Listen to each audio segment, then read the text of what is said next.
10-year-old Yise had already done something no ordinary child could ever accomplish. After a phantom slaughtered his entire family, Yise hunted the monster down by himself and displayed its severed head outside his home. The unbelievable feat terrified the entire village. Instead of calling him a hero, everyone began believing the boy himself was a monster. But the truth was far different. When the phantom hunter, Mongryeon, arrived at the abandoned house, she expected to face a dangerous creature. Instead, she found a wounded child quietly sitting beside the graves of his family, which he had buried with his own hands. Seeing his condition, she offered him food, but Yise only asked one question. Had she come to kill him like everyone else wanted? The boy explained that the villagers had always feared his unusual eyes, and after learning he had defeated a phantom alone, they became even more convinced he wasn't human. Rather than judging him, Mongryeon asked him to tell the whole story. That night had changed everything. Hidden behind a wooden door, Yise watched a phantom brutally slaughter his parents and siblings. Powerless to save them, he swore revenge, using nothing but a handmade bamboo spear treated with salt. He tracked the phantom for days, sold everything he owned to gather information, and finally killed the monster himself. When Mongryeon asked why he displayed its head outside the house, Yise answered that he wanted the monster to suffer the same humiliation it had brought upon his family. Looking into his eyes, she realized the boy wasn't lying. He possessed courage, patience, and determination far beyond his age. But once his revenge was over, Yise admitted he had no reason left to keep living. His only wish was to die beside his family's graves. Instead of comforting him, Mongryeon flicked his forehead. She asked whether killing a single phantom was really enough after everything he had lost. Those words left Yise speechless. Declaring him completely human, she refused the villagers' request to eliminate him and warned everyone to leave the orphan alone. When the village chief continued calling Yise a cursed child, Mongryeon revealed her true identity as a powerful dokebi, making it clear that anyone who harmed the boy would answer to her. But the villagers ignored her warning. Consumed by fear and hatred, they surrounded Yise's house that very night and set it on fire. As the flames spread toward his family's graves, Yise desperately tried to protect the only thing he had left. At that moment, the villagers' overwhelming hatred gave birth to another terrifying phantom. The gigantic monster immediately attacked, destroying the graves and nearly killing Yise in a single strike. Covered in blood, Yise realized the one thing he wanted most had been taken from him once again. As Mongryeon's words echoed through his mind, something inside him finally awakened. A violent surge of purple energy exploded from his body. Without hesitation, Yise charged straight toward the enormous phantom and buried his weapon into its giant eye. Although the attack wasn't enough to finish the monster, Yise finally understood what true revenge meant. His revenge would never end until every phantom in existence was destroyed. Moments later, his exhausted body finally collapsed. Before he could hit the ground, Mongryeon caught him.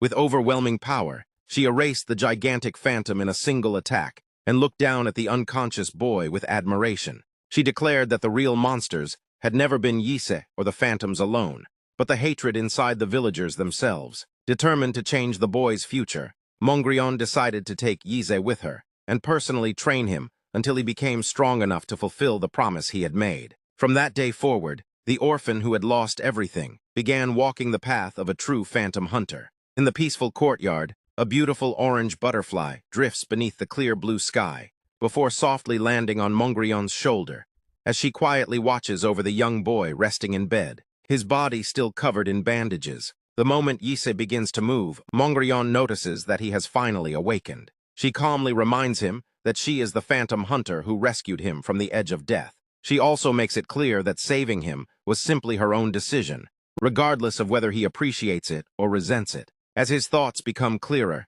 the painful memories of the previous battle flood back. He remembers the terrifying giant phantom, the sea of flames, and the heartbreaking sight of the graves he had prepared for his family being completely destroyed. His final memory is of Mongryeon carrying him away as dawn arrived. At that moment, he realizes that everything he experienced was real. When Yise removes part of the bandages and looks at his body, he is shocked to find that every burn has completely disappeared. He sincerely appreciates the treatment he received and even praises the dokeasi despite fully understanding who they are. His calm reaction surprises Mongryeon, who quickly realizes that the boy judges people by their actions rather than their race. After confirming his name once again, Mongryeon brings up her earlier proposal of taking him in as her disciple and teaching him the art of exorcism. She explains that he possesses remarkable natural talent and has the potential to become an outstanding hunter. Although the offer sounds almost too generous, Yise honestly admits that it also makes him suspicious.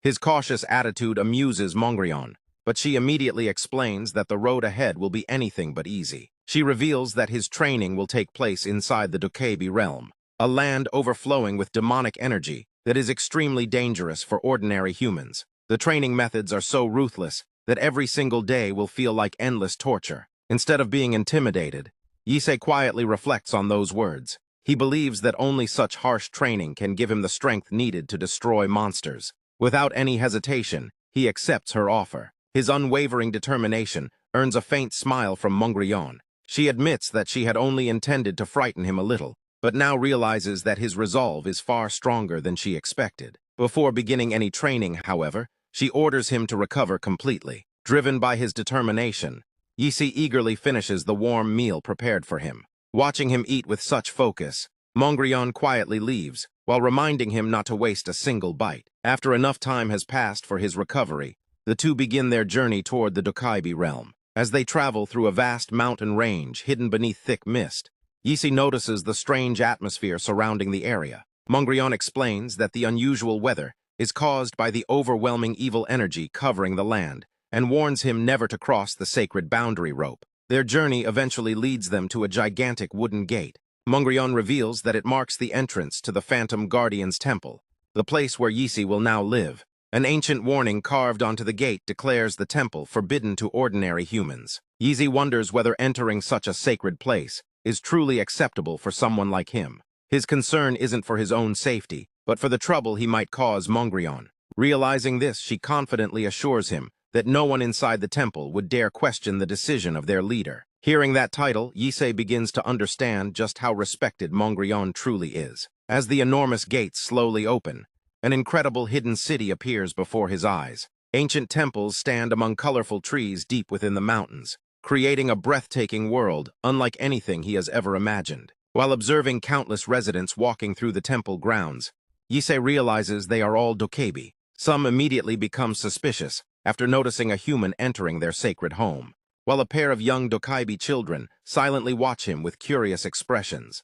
Without wasting any time, Mongryeon publicly announces that Yise has officially become her new exorcism apprentice. She declares that everyone must treat him with kindness and respect, because he is now part of their family. The villagers immediately accept her decision without objection. Their warm welcome leaves Yise surprised, making him realize that a single word from Mongryeon is enough to earn everyone's trust. Satisfied with the introduction, Mongryeon decides that the first lesson of becoming a phantom hunter should begin immediately. Instead of taking him to a training ground, she leads him to a massive dining table overflowing with food, and even requests additional meat dishes. Unable to understand the connection between food and exorcism, Yise silently questions the purpose behind the feast. Mongryeon patiently reminds him that he is still a growing child. Before learning to fight monsters, he must first build a healthy and powerful body through proper food and rest. Ignoring that foundation now would become a serious regret later. Understanding her reasoning,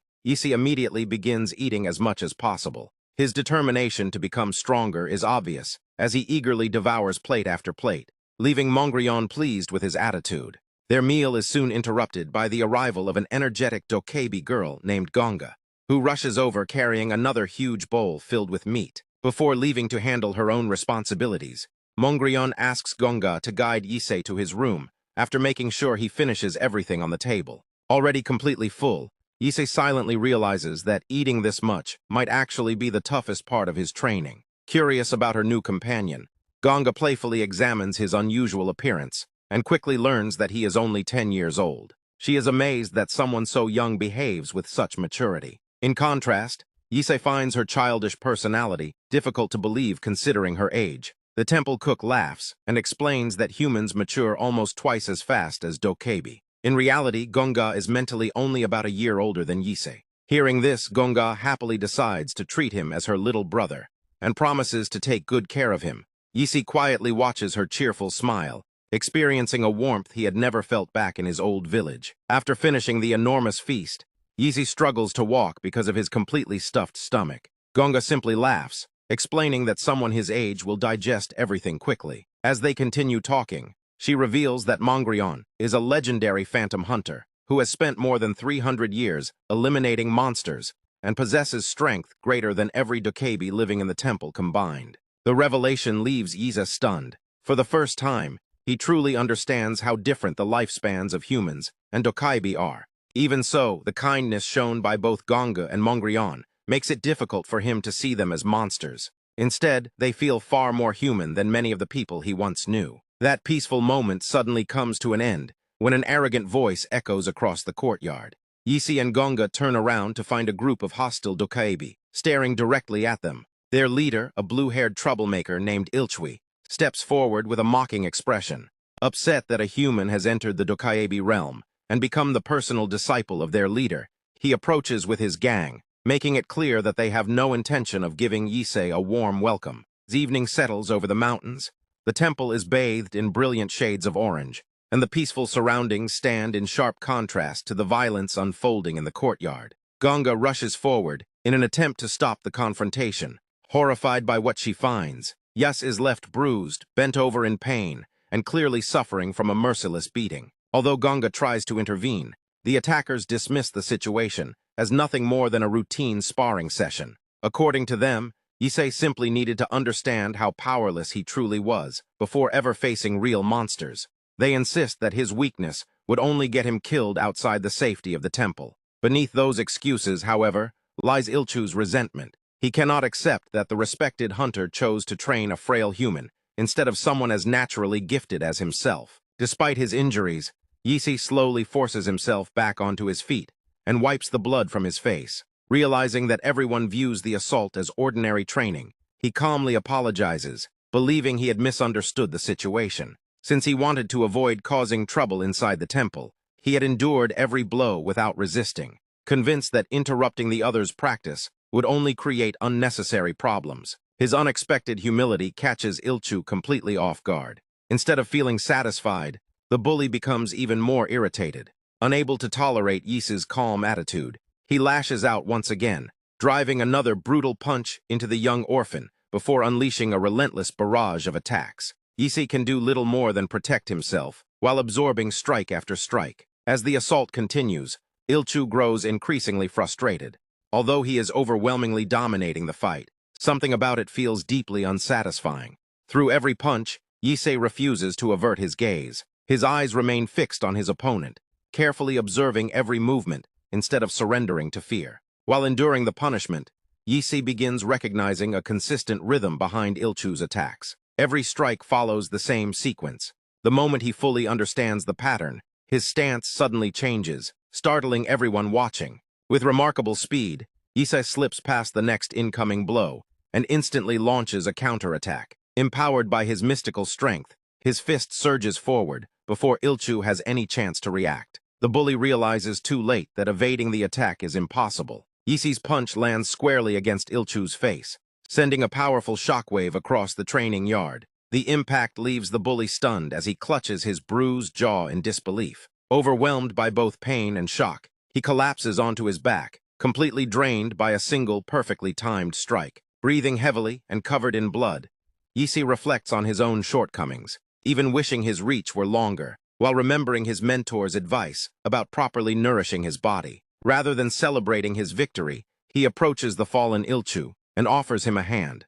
Although he may appear weak, Yise hopes that any future sparring matches will be fought with complete sincerity, because real monsters would never hold back. Determined to continue improving, he expresses his desire to face Ilchu again in another sparring session. As night blankets the mountain temple beneath a sky full of stars, peace returns to the surroundings. Inside one of the temple rooms, Mongryeon examines Yise's battered condition with a serious expression. News of the fight has already reached her, and she quietly begins treating his injuries with a radiant green healing energy. Yise attempts to dismiss his wounds as nothing more than the result of ordinary training, but Mongryeon is unconvinced. While continuing to heal him, she reminds him that rough training is natural, though she expects him to seek help if matters ever go too far. Curious about the outcome of the sparring match, Mongryeon asks whether he managed to land a single hit. Wanting to avoid creating conflict, Yise falsely claims that Ilchu remained untouched, because he deliberately chose not to fight back as a guest of the temple.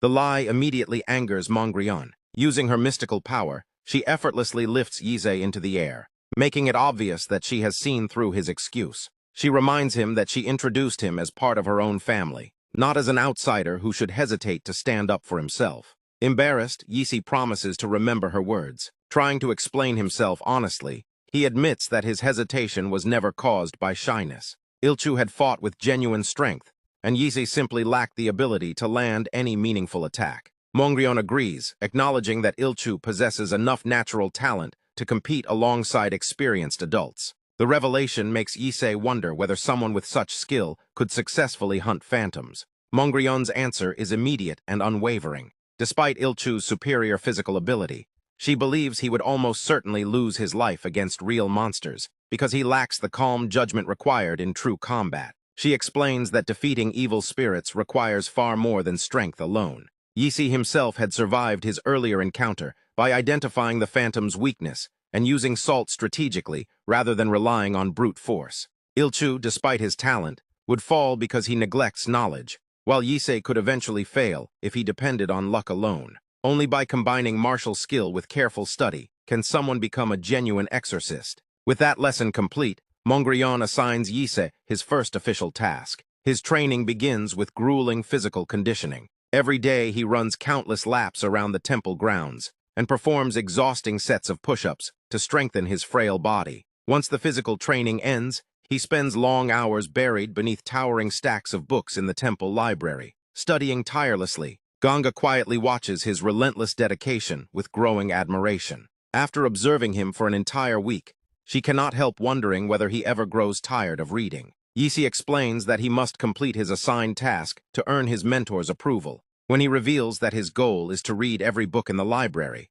Ganga is left speechless by the impossible scale of the challenge. Although she jokes that such an assignment would drive anyone insane, Yise admits that he genuinely enjoys reading. Noticing the bruises covering his body, Ganga asks about them. Yise explains that he must eventually win a sparring match to prove himself in battle. Curious about who could possibly leave him so battered every single day, she soon discovers the answer. Back in the training yard, Yise once again faces Ilchu. After another exhausting match, Ilchu complains about the human's unbelievable persistence, frustrated that he returns every day seeking another fight. For Yise, however, every match is simply another opportunity to prepare for the monsters waiting beyond the temple walls. Ganga finally realizes that these daily battles are the source of all his injuries. Since humans rarely overcome Dokaibi through strength alone, Yise believes constant practice is the only way to survive future encounters. Growing increasingly irritated, Ilchu stomps the stone courtyard so hard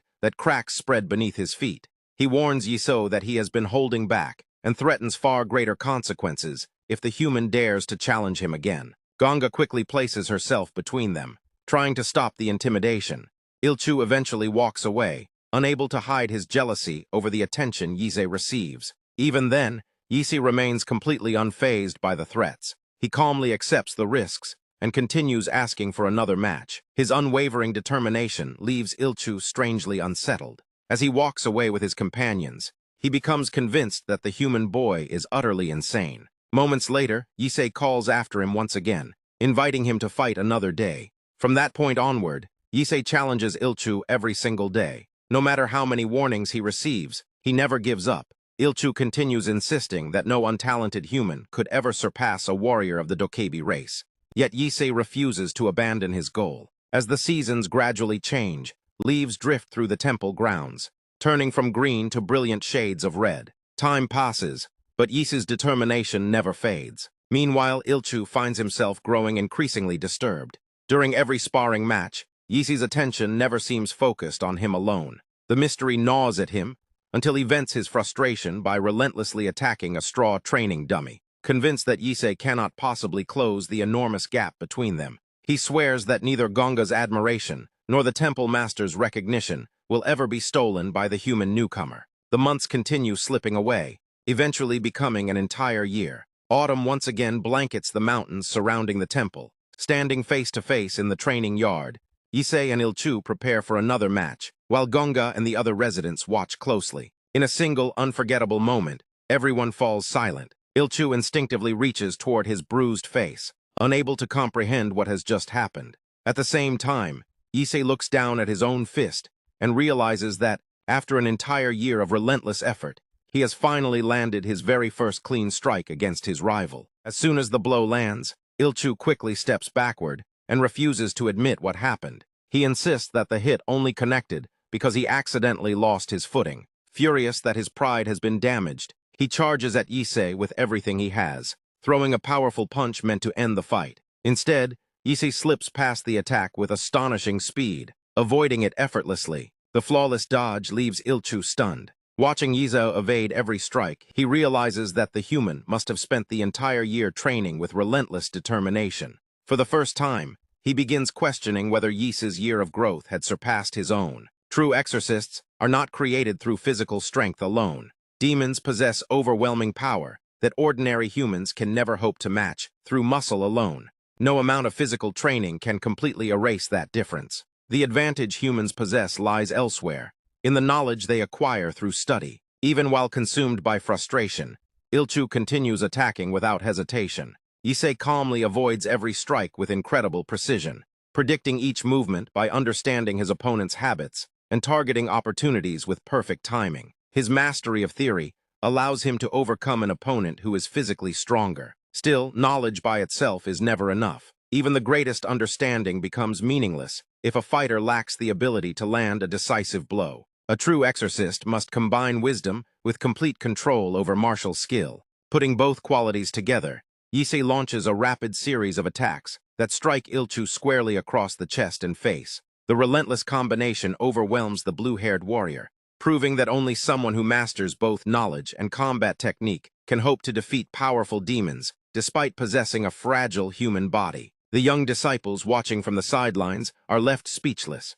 Ganga can hardly believe that Yise has managed to surpass his longtime rival after only 1 year of training. The victory is so overwhelming that another student immediately rushes over to check on Ilchu after he crashes onto the ground. Later, beneath the bright afternoon sun, peace returns to the temple courtyard. Ganga enthusiastically praises Yise's incredible progress, but he quietly shifts the conversation by teasing her for talking endlessly. Their attention is soon drawn to a group of black-cloaked warriors preparing to leave the temple. Standing before them, Mongryeon gives her final instructions before the journey. Hearing Yise call out to her, she turns with mild curiosity. When he asks about her destination, she explains that every year she travels to hunt demons, while also protecting humans, and showing them that the Dokebi are peaceful beings.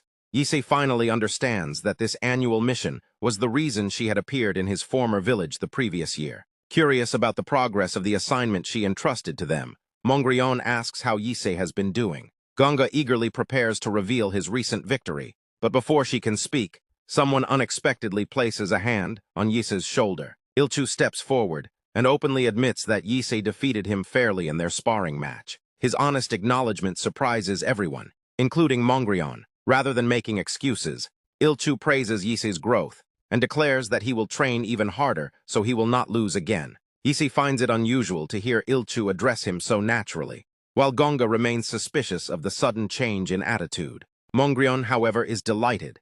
Believing Ilchu has finally matured enough to accept Yise as part of the family, she gently pats his head with satisfaction. The cheerful reaction quickly reveals that Ilchu's display is at least partly an attempt to earn Mongryeon's approval. Nevertheless, she departs happily, hoping everyone will continue getting along during her absence. Afterward, Guyol expresses relief that the tension between Yise and Ilchu appears to have disappeared.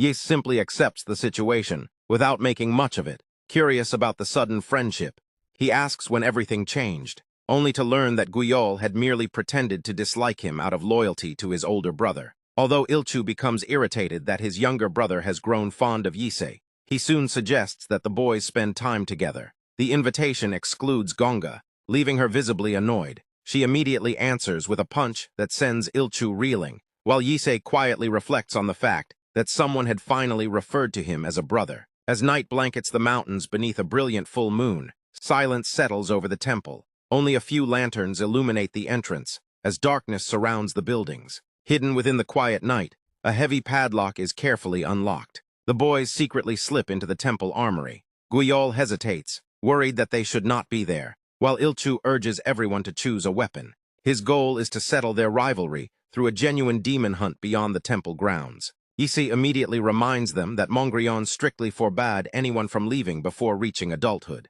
He also points out that there is no guarantee they will even encounter a demon. Gyal then mentions that temple scouts recently heard the cries of a baby somewhere near the forest, suggesting that a child demon may be nearby. Hearing this causes Ilchu to briefly reconsider the expedition. Yise warns that acting on such assumptions is extremely dangerous. Many different demons are capable of imitating the cries of infants, making careless decisions potentially fatal. However, Ilchu dismisses the warning, accusing Yise of relying too heavily on books instead of courage. When Yise refuses to ignore Mongryeon's orders, Ilchu mocks him as a coward. Without waiting any longer, he leads Gyal toward the forest, while continuing to insult the human for staying behind. Watching the group disappear into the darkness, Yise remains silent. After a long moment of thought, he ultimately decides to follow them. Filled with confidence, Ilchu grips his iron mace, eager for what he believes will become his first true hunt before reaching adulthood. The group treats the expedition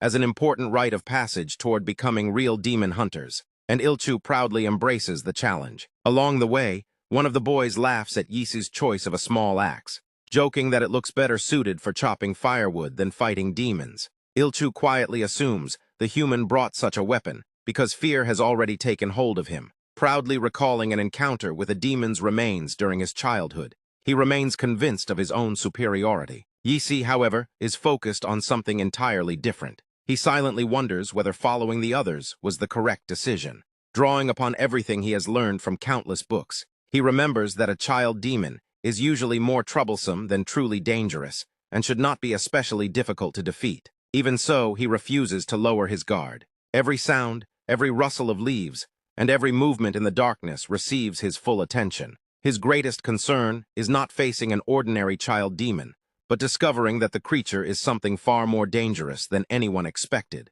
Without warning, a horrifying wail tears through the forest. The dreadful cries echo between the trees, filling the night with unbearable tension. Moments later, the source of the screams reveals itself. Standing before the stunned hunters is a gigantic four-legged monster, whose grotesque body is covered with dozens of crying human heads. Every twisted face screams in agony, as the horrifying creature radiates an overwhelming and sinister presence, making it immediately clear that the group has encountered something far beyond their expectations. The four boys continue deeper into the dark forest. They remain unaware of the danger lurking nearby. Ilchu grows frustrated when they fail to find anything, insisting the scouts had reported hearing a baby's cries in this area. The others begin suggesting they return to the temple, convinced there are no demons around. Still irritated, Ilchu blames Yise for ruining the excitement after defeating him in their recent sparring match. Yise calmly dismisses the accusation, explaining that his victory had only come through luck and by catching Ilchu off guard. Instead of boasting, he sincerely praises Ilchu's superior strength and martial skill. The unexpected humility leaves Ilchu flustered, though he quickly hides it behind exaggerated confidence. Feeling proud, he proposes that the two become sworn brothers. Caught off guard, Yise happily accepts the idea, admitting he had always wished for an older brother. The heartfelt response leaves Ilchu completely embarrassed and unsure how to react. Their conversation is suddenly interrupted by the sound of a crying baby echoing from nearby bushes. Believing they have finally located the child demon, Ilchu rushes ahead, eager to prove himself, while encouraging his new little brother to watch a real exorcism. The excitement disappears the moment he steps into a clearing. A massive creature emerges from the darkness, releasing terrifying shrieks. Although it resembles a baby in some ways, its appearance is utterly monstrous. Its enormous mouth is lined with razor-sharp teeth, while dozens of crying human heads cover its body. The horrifying demon towers over the stunned boys, as every distorted face screams through the night. Realizing the truth, Yise urgently orders everyone to run, recognizing that this is no ordinary child demon. Before anyone can escape, the monster's long necks shoot toward them at incredible speed. Yise barely blocks one attack with his shield, while the others narrowly avoid being torn apart. Gyal freezes in terror as one of the heads lunges toward him. Yise throws himself into danger, shoving the youngest boy aside and taking the impact himself. Although his shield softens the blow, he immediately worries about his friends. His fears are confirmed almost instantly. Ilchu cries out as one of the demon's heads bites deeply into him. Another attack strikes Wuljang, while Guyol suffers a devastating wound to the stomach and collapses, bleeding heavily. Surrounded and badly injured, the young hunters find themselves completely cornered, as the creature's countless heads seem to laugh at their hopeless situation. The monster is revealed to be an Asungyong Ma, a terrifying level 6 demon. While lower-ranked demons still leave rookie hunters with reasonable odds of survival, a level 6 demon reduces those chances to almost nothing. Yise immediately realizes they have encountered the worst possible enemy, especially since they are only inexperienced children facing a monster meant for trained hunters. Fear begins consuming the group. Ilchu, overwhelmed by pain and regret, finally understands how different real demons are from training exercises. He blames himself for leading everyone into such a reckless hunt. While Wuljang struggles to remain conscious, Guyol's wound is clearly fatal, and Ilchu desperately searches for a way to save him. Yise forces himself to think calmly despite the panic. He notices something strange. The demon has suddenly stopped attacking. Remembering what he studied, Yise explains that this species enjoys feeding on prey, overwhelmed by despair. Rather than attacking immediately, it waits for its victims to face an impossible choice: either abandon their dying companion and live with unbearable guilt, or stay together and perish as a group. The realization crushes everyone. Ilchu refuses to accept abandoning Guyol, but he slowly realizes there may be no other way. Meanwhile, the injured boy quietly asks whether he will truly be left alone in the darkness, as the demon slowly approaches. Unable to make such a cruel decision, Ilchu breaks down in tears. Before anyone can react further, Yise suddenly throws a heavy object toward the monster. It explodes into a thick cloud of smoke, filling the forest and blinding the demon with a bright flash. Using the brief opening, Yise rushes toward Guyol. With immense pain in his heart, he apologizes to his friend and vows that one day he will return to destroy the monster responsible. Hidden by the smoke, the survivors begin fleeing through the forest, while silence briefly returns behind them. Ilchu and the others run as fast as they can, refusing to look back. Exhausted and badly wounded, they struggle to escape while Guyol remains alone in the darkness. The young Dokebi quietly hopes his friends manage to reach safety and accepts his tragic fate. As the survivors continue running, Ilchu painfully admits that leaving Guyol behind may have been the only way to save everyone else. Even so, the guilt threatens to overwhelm him. Left alone, Guyol asks his friends not to seek revenge and instead focus on surviving. The giant demon slowly approaches the helpless boy. Hidden behind the trees, Yise secretly watches with blood covering his face. Horrifying sounds echo through the forest as the creature begins devouring Guyol alive. Every crunch of bone and every scream forces Yise to endure the nightmare in silence. Moments later, the horror becomes even worse. Guyol's face appears fused onto the demon's body as a brand new head, filled with hatred and despair. It cries out in Yise's friend's voice, accusing them of abandoning him and begging them not to leave him behind. Frozen in terror, Yise grips the bark of a nearby tree, while listening to the monster imitate his fallen companion. As the demon disappears into the darkness with its newest head, it leaves behind a chilling promise that the rest of them will soon share the same fate.